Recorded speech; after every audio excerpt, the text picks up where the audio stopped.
நீங்க உள்ள போங்க. 10,000 ரூபாடு. ஐயோ நான் அவ்வளோ காசு எடுத்துகிட்டு வரலங்க. ஏன் பை பத்தலையா? கார்டு கொடு. என்ன பார்க்குற?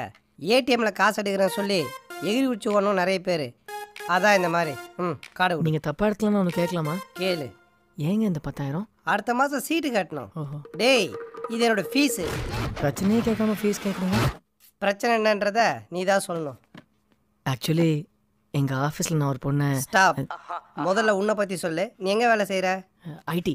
ஓ, இந்த பகலில் கேபில் ஜன்னலோரமாக தூங்கினே போவாங்களே அந்த வேலையா? ஆமாங்க. இப்போ ஆளை பற்றி சொல்லு. எப்படி இருப்பா? கண்ணாடி மாதிரி பளிச்சுன்னு இருப்பா. அப்போ எடுத்துகிட்டு போய் பாத்ரூமில் மாட்டி வச்சுக்கா. காலைல பார்த்தீங்கன்னே பல் தேய்க்கலாம் பாரு. எப்படி இருப்பான்னு கேட்டால் அவள் கேரக்டரை பற்றி சொல்லணும். நீ ஐடி தானே, உனக்கு புரியும்படி சொல்கிறேன் பாரு. பெண்களை பொறுத்த வரைக்கும் Apple, Linux, Microsoft, Google, open சோர்ஸ்னு இப்படி 5 வகை பல்பியாக பிரிக்கலாம். எப்படி? உன் பல்பி எப்படின்னு நீ சொல்லு, அது எந்த கேட்டகரின்றதை நான் உனக்கு சொல்கிறேன். ரொம்ப அழகு, நல்ல அறிவு, எல்லாரோடும் அளவா பேசுவா.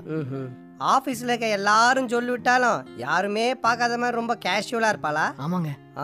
ரொம்ப அடக்கமாக பேசுவாளா? அஃப்கோர்ஸ். அப்போ வால் ஆப்பிள். Correct sir. செம்ம கலரு, சூப்பராக இருப்பா. சாத்துக்குடி ஆப்பிள் இல்லை, இந்த ஆப்பிள்.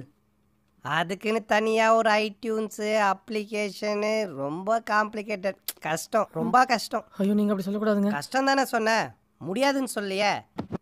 இப்போ உன் லெவலில் செக் பண்ணி பார்ப்போம்.